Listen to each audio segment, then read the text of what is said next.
yesterday, all the reporters went to Shedeur to ask him about it in the locker room. And as you will see and not hear in his response, it was unique.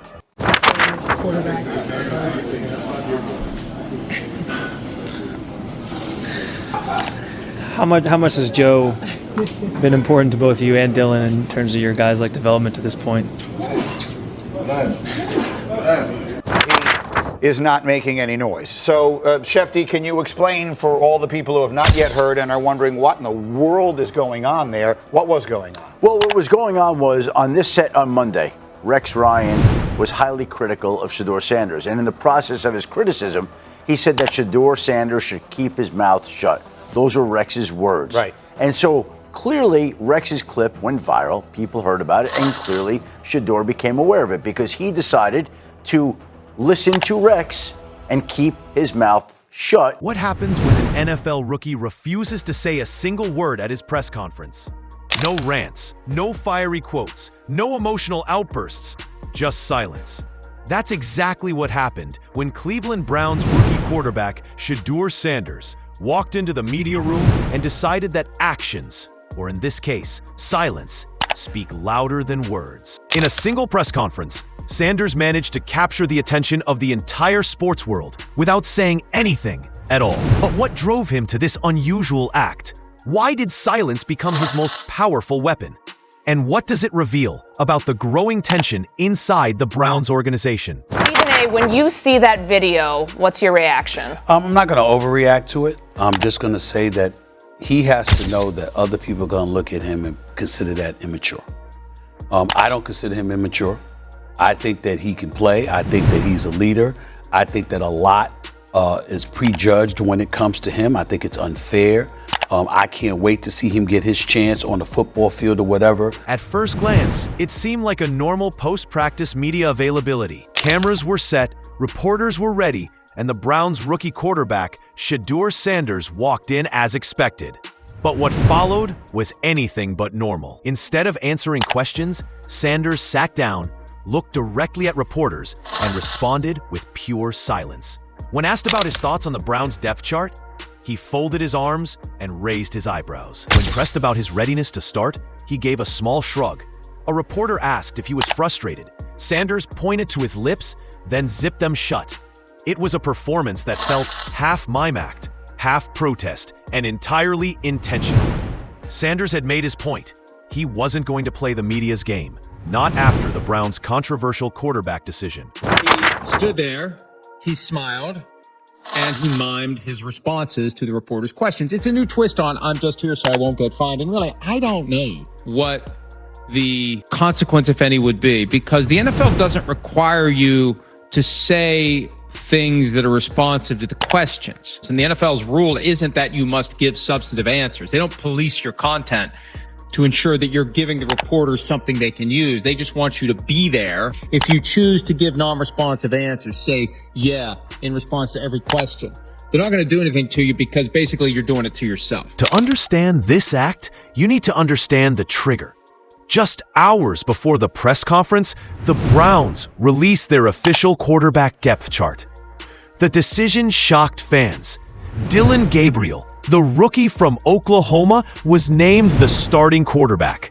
Veteran Joe Flacco, with years of experience, was placed as the backup. And Shedeur Sanders, the highly hyped rookie, the son of Deion "Primetime" Sanders, and the player many believed would define the Browns' future, was pushed all the way down to QB3.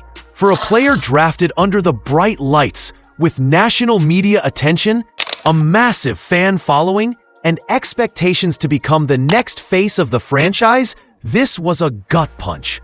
Sanders wasn't just disappointed, he was stunned. And his silent protest wasn't just about the chart, it was about what the decision represented.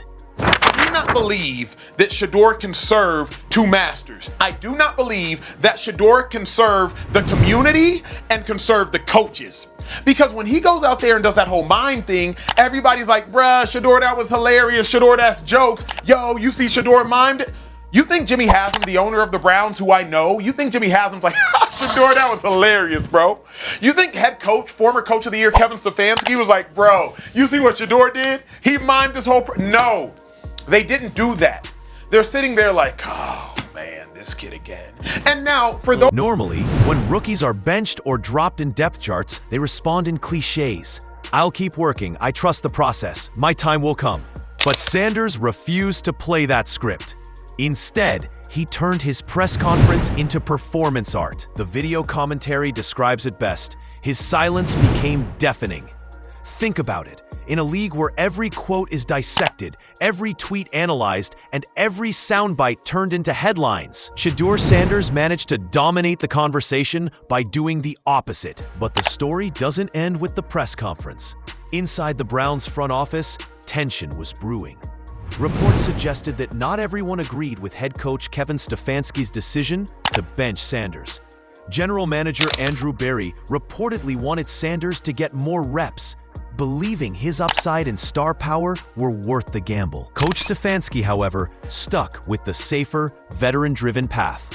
Start Gabriel, back him with Flacco, and ease Sanders in slowly. Critics describe Stefanski's move as playing not to lose, rather than building toward the future. I was surprised that he would handle it like that. But once again, as you mentioned, this was a response to what Rex Ryan said. Rex Ryan ripped him really, really, really strongly and well. And this was a reaction to that. And we have to sometimes remember that these are very, very young men. People come into the NFL with different levels of maturity. Looking back, Sanders' silence feels less like a childish act and more like a calculated strategy. Instead of ranting at reporters and creating a PR mess, he chose an act that highlighted his frustration, made fans rally to his side, sparked a national conversation without putting him in direct conflict with his coach or teammates. In other words, he turned silence into control. He controlled the narrative without uttering a word, and that's why the moment went viral. For Cleveland, this press conference added more fuel to an already complicated fire.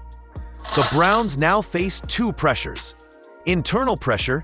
If reports are true, there's a divide between the front office and coaching staff about how to use Sanders. Those fractures can become bigger problems if the team starts losing. External pressure. Fans are watching. The NFL is watching. Social media has already crowned Sanders as the future, and keeping him sidelined risks alienating that energy. If Dillon Gabriel struggles, the calls for Sanders will only get louder. If Flacco looks washed, the questions will only intensify. The Browns might think they can ease Sanders into the system, but his cultural momentum might not wait. I told y'all, Shedeur is the biggest thing popping. A third-string quarterback that got drafted in the 5th round, 144 pick. The only reason why I keep saying it because everybody else want us to know that he a 5th-round pick, and he got picked 144, and he wasn't no top quarterback prospect coming out. He is getting national headlines for not saying anything.